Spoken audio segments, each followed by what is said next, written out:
À la une de cette édition, 9 juillet 2025, entrée en vigueur de la loi interdisant des emballages et sachets plastiques à usage unique au Burkina Faso.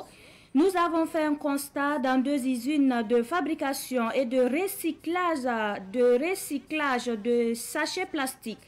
Ces usines ont marqué un arrêt de travail pour respecter la loi 045. Mais des travailleurs demandent aux autorités de trouver des solutions pour préserver les emplois. Reportage à suivre au début de cette édition. Des journées de salubrité et de reboisement lancées ce matin et ce jusqu'au 12 juillet 2025 par l'Office national d'identification en collaboration avec la mairie de l'arrondissement 12 de la ville de Ouagadougou. Durant 4 jours, plusieurs espaces de l'arrondissement 12 seront assainis et reboisés. Les images à suivre dans cette édition. Ce sont les titres de ce journal. Mesdames et messieurs, bonsoir et ravi de vous retrouver pour le point de l'actualité sur Savane TV. Bienvenue à tous. Et pour débuter, je vous l'annonçais, un titre. Arrêt de travail des usines de production et de recyclage de sachets plastiques à Ouagadougou. Les usines ont marqué un arrêt pour respecter la loi 045 interdisant la production, l'importation et la commercialisation des sachets et emballages plastiques à usage unique. La dite loi a pris effet ce 9 juillet. Les acteurs du plastique implorent toujours la clémence des autorités concernant leur situation. Fatih Sankara a fait un tour dans 2 usines de production et de recyclage de sachets plastiques.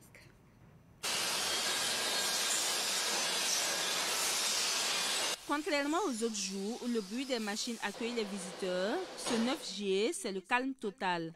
Pas de travail. Les machines sont à l'arrêt, les locaux vides et le personnel oisif.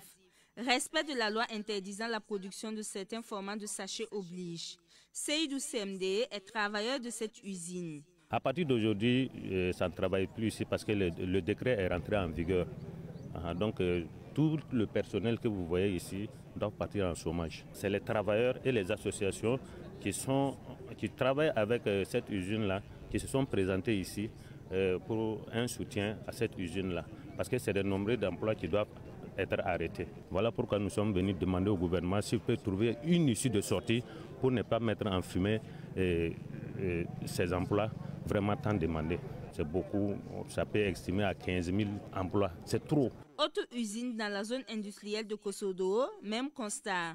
L'usine de recyclage des déchets plastiques a même fermé ses portes pour se conformer à la loi en vigueur. Ne pouvant pas produire les dimensions proposées par le ministère, ces acteurs du plastique sont obligés de faire une pause. Ils demandent qu'une seule chose, que le ministère leur permette de poursuivre leurs activités avec leurs recommandations. Nous demandons à l'État de trouver des solutions adéquates pour préserver les emplois. Préserver les emplois, ça c'est la première des choses. Mais trouver d'autres formules pour que l'environnement soit sain, c'est ce que nous voulons. On ne demande pas que l'État préserve les emplois et puis mettre en danger notre environnement. Parce que notre objectif même déjà pour la création des entreprises, c'était de lutter contre la prolifération des déchets plastiques. Et beaucoup d'entreprises aujourd'hui collectent pour donner un environnement sain. Donc, mais on peut trouver encore des solutions adéquates pour que même s'il y a production, pour qu'on puisse évacuer, pour ne pas salir l'environnement encore.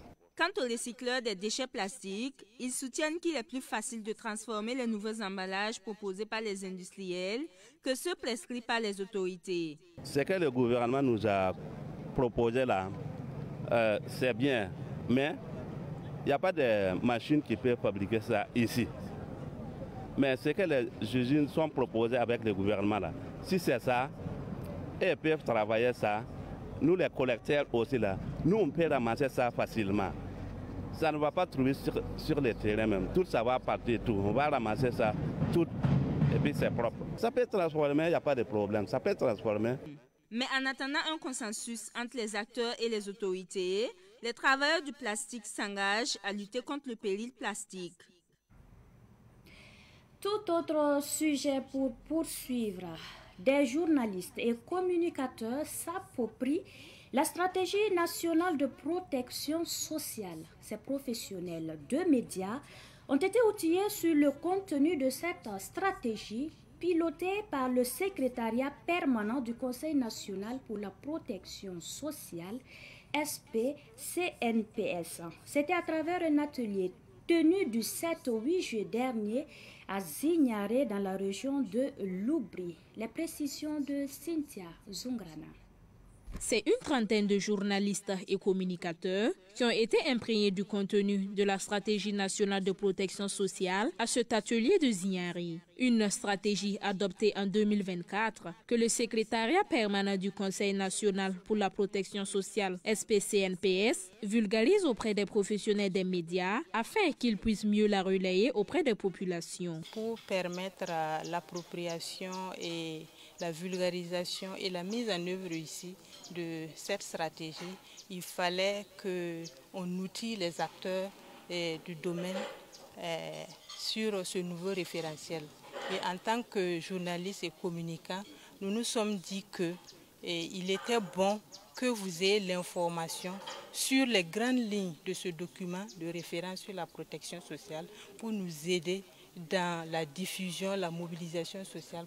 Durant les 2 jours d'échange, les journalistes ont pris connaissance des axes de cette stratégie, ses ambitions et les mécanismes mis en place pour toucher les couches les plus vulnérables. Pour une meilleure appropriation de la stratégie sur la protection sociale, les participants à cet atelier ont adressé des recommandations au SPCNPS. Nous sommes plus que satisfaits au terme de ces 2 jours d'atelier, parce qu'à l'issue de l'atelier, des recommandations phares ont été formulées qui permettront, dont la mise en œuvre permettra vraiment une meilleure promotion de la protection sociale. Et pour moi, ça garantirait une mise en œuvre de la stratégie nationale de protection sociale. Les journalistes et communicateurs présents ont exprimé leur volonté d'accompagner les efforts du gouvernement en matière de protection sociale. Le travail quotidien d'un journaliste, c'est l'engagement. Donc les journalistes, de façon unanime, se sont engagés véritablement à accompagner le gouvernement dans cette politique publique nationale. Cette session avec les journalistes et communicateurs n'est qu'un premier pas. D'autres ateliers sont prévus par le SPCNPS à l'endroit d'autres acteurs clés de la société pour que la stratégie nationale de protection sociale soit non seulement connue, mais véritablement portée par toutes les couches sociales. Je vous l'annonçais également en titre. La Direction générale de l'Office national d'identification, ONI, a procédé ce matin au lancement d'une activité citoyenne d'assainissement et de salubrité, suivie de plantation d'arbres. L'objectif de l'ONI est de lutter contre les inondations dans l'arrondissement 12 de la ville de Ouagadougou. Elle se déroule en collaboration avec la mairie du dit arrondissement. Nous en savons plus avec Samuel Moko. Cette activité citoyenne d'assainissement et de salubrité, suivie d'une opération de plantation d'arbres, est une initiative de l'Office national d'identification, ONI. Selon le directeur général de l'ONI, cette activité entre dans le cadre des journées nationales d'engagement patriotique de participation citoyenne. Ce sera 4 jours d'activité qui vont consister à curer tout le réseau de caniveaux dans les alentours et dans l'arrondissement, et également à faire des plantations d'alignement. Et avec cela, nous pensons que nous allons pouvoir prévenir les cas d'inondation pour la saison qui est en train de s'annoncer. En termes de protection, il faut dire que nous avons prévu en collaboration avec la mairie un plan de suivi de ces plantes, déjà en termes d'arrosage, mais également de suivi afin que les arbres puissent grandir et ceux qui viendront à mourir puissent être remplacés. Cette activité de l'Office national d'identification se déroule en collaboration avec la mairie de l'arrondissement 12 de Ouagadougou. La présidente de la délégation spéciale de l'arrondissement 12 de Ouagadougou a saisi l'occasion pour inviter les différentes institutions de son ressort territorial à emboîter les pas de l'ONI. J'allais profiter vraiment remercier l'Office national d'identification félicitations pour avoir pris cette initiative-là et lancer un appel à toutes les structures présentes dans l'arrondissement, toutes les associations, toutes les bonnes volontés, de venir vers la mairie afin qu'ensemble nous puissions nous donner la main pour assainir notre cadre de vie. Cette activité citoyenne d'assainissement et de salubrité de l'Office national d'identification ONI s'étale sur 4 jours et plus de 100 plans seront mis en terre dans l'arrondissement 12 de Ouagadougou. Étude de l'impact écologique et financier de l'anesthésie inhalée au centre hospitalier universitaire Yalgado Ouedraogo. C'est la thématique développée par Ibrahim Bamogo pour sa thèse de doctorat en pharmacie. Il a reçu la mention très honorable avec les félicitations du jury. Fatih Sankara a suivi sa soutenance à l'université Joseph Kizerbo. C'était hier après-midi. Très honorable, c'est la mention qui sanctionne cette soutenance publique du désormais docteur en pharmacie Ibrahim Bamogo. Il a défendu avec brio sa thèse sur l'impact écologique et financier de l'anesthésie inhalée au centre hospitalier universitaire Yalgado Ouedraogo. C'est le fruit de plusieurs années d'études et d'une recherche soutenue en février et avril 2025 dans les blocs opératoires du CHU Yalgado Ouedraogo.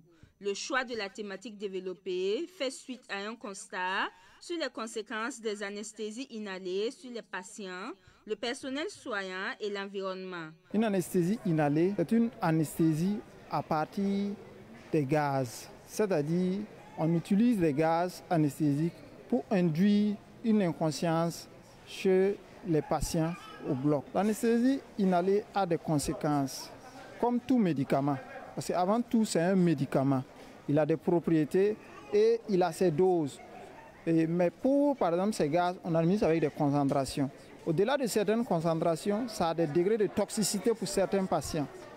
Et par exemple, on a l'hyperthermie maligne, par exemple, que ça. Également, il y a la toxicité hépatique, par exemple, qui a été constatée avec la lotane, qui est fortement métabolisée. Et donc, actuellement même, on limite la disponibilité de la lotane, voilà, dans les pays en Afrique. Après les félicitations du jury qui a apprécié le travail de recherche, Ibrahim Bamogo prête le serment du pharmacien qui l'engage au respect de l'éthique et de la déontologie. Je jure en présence des maîtres de la faculté, des conseillers de l'ordre des pharmaciens et de mes condisciples, d'honorer ceux qui m'ont instruit dans les préceptes de mon art et de leur témoigner ma reconnaissance en restant fidèle à leur enseignement. D'exercer dans l'intérêt de la santé publique ma profession avec conscience et de respecter non seulement la législation en vigueur, mais aussi les règles de l'honneur, de la probité et du désintéressement. Je n'ai jamais oublié ma responsabilité et mes devoirs envers le malade et sa dignité humaine. En aucun cas, je ne consentirai à utiliser mes connaissances et mon état pour corrompre les mœurs et favoriser les actes criminels. Que les hommes m'accordent leur estime si je suis fidèle à mes promesses. Que je sois couvert d'opprobre et méprisé de mes confrères si j'y manque. Les membres du jury ont formulé des recommandations afin de porter les suggestions du docteur Ibrahim Bamogo aux plus hautes autorités. L'objectif est d'améliorer les soins de santé dans les formations sanitaires du Burkina Faso. Dr Ibrahim Bamogo est le fils du directeur des affaires administratives et financières de Savane Média, Mahamadi Bamogo. Du 31 juillet au 2 août prochain se tiendra à Ouagadougou la 5e édition des ambassadeurs de la paix Award, APA. L'événement, initié par le mouvement pour la culture de la paix et l'amour de la patrie, était face à la presse hier pour décliner les grandes lignes de cette soirée de récompense. Le thème retenu, 5 ans des APA, quel bilan? Les précisions avec Daouda Yamiogo.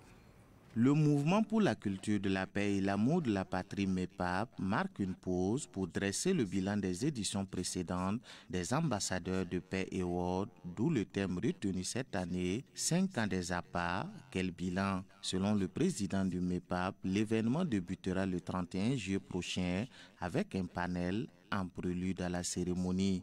Avant la cérémonie officielle du 1er août, il est prévu un panel le 31 juillet prochain. où nous ferons un bilan thématique des éditions passées. Ce moment d'échange sera l'occasion pour les acteurs engagés dans la promotion de la paix de partager leurs expériences et d'analyser les répercussions des différentes thématiques qui ont été abordées au cours des éditions précédentes. Un gala caritatif et de distinction des artisans de la paix et qui marque le clou de l'événement est annoncé le 1er août au CIAO. Pour cette édition, un gala caritatif et de récompenses des acteurs de paix le 1er août à partir de 20h et G6 dans la salle Soleil Levant du CIAO. Au menu du gala, il est prévu des remises de trophées et d'attestations, des prestations artistiques et un appel à contribution pour constituer une cagnotte qui sera reversée à l'initiative présidentielle Faso Mebo. L'innovation majeure de cette année, selon les organisateurs, est la soirée des partenaires prévue se dérouler le 2 août prochain. Au titre des innovations, cette année, il faut noter l'organisation d'une soirée des partenaires et des ambassadeurs de paix. Et cette soirée va rassembler les partenaires, les lauréats de toutes les éditions des APA autour d'un moment de convivialité et de reconnaissance pour leur engagement et leur soutien indéfectible à la cause de la paix. Le grand APA, l'APA du patriotisme, l'APA du leadership, l'APA de l'engagement en faveur de la cohésion sociale et du vivre ensemble, l'APA de l'intégration, l'APA de l'AES et l'APA d'honneur sont les catégories de distinction des ambassadeurs de paix Award APA. Et puis cette actualité, 5 chefs d'État africains sont face au président américain Donald Trump à Washington aux États-Unis. Le sommet pour lequel ils ont été invités dure du 9 au 11 juillet 2025. Il s'agit du président sénégalais Bassirou Diomaye Faye, du président libérien Joseph Boakai, du président mauritanien Mohamed Ould Ghazouani, du président gabonais Brice Oligui Nguema et du président bissau-guinéen Oumarou Sissoko Embalo. Plusieurs sources parlent de renforcement de partenariats tournant notamment autour des minéraux nécessaires au fonctionnement des usines américaines. À titre d'exemple, le Gabon a été classé en 2023 deuxième producteur de manganèse après l'Afrique du Sud, alors que le manganèse sert à la fabrication des batteries. Et nous terminons avec l'actualité sportive. C'est parti pour la 3e édition du tournoi de football Benkadi dans l'arrondissement 6 de Ouagadougou. C'est un tournoi qui fait la promotion des jeunes talents et de la cohésion sociale. Joseph Kaboré et Sidiki Kaboré ont suivi les matchs d'ouverture dimanche dernier sur le terrain de l'école Pissi. Avec ces 2 matchs, c'est parti pour la 3e édition du tournoi de Maracana de football Benkadi. Un tournoi de football qui fait la promotion des talents et de la cohésion sociale dans les quartiers de Ouagadougou. Ce qui explique la présence au lancement de plusieurs autorités et leaders d'organisations de la société civile, à l'image du président de l'association Vimcom, Bernard Sansan Parlé. Nous avons été invités d'honneur à cette noble activité. Comme le disait tantôt monsieur le PDS, c'est une activité qui réunit en tout cas plus de 500 jeunes. Et à côté de ça, il y a des activités qui sont menées, notamment dans le développement, l'environnement et tout ça. Derrière le sport, il y a plein d'activités qui sont donc au programme, ce qui donc nous amène dans ce sens parce que nous sommes aussi inscrits dans cette dynamique. Donc ce qui est quoi de plus normal de pouvoir prendre part à cette activité.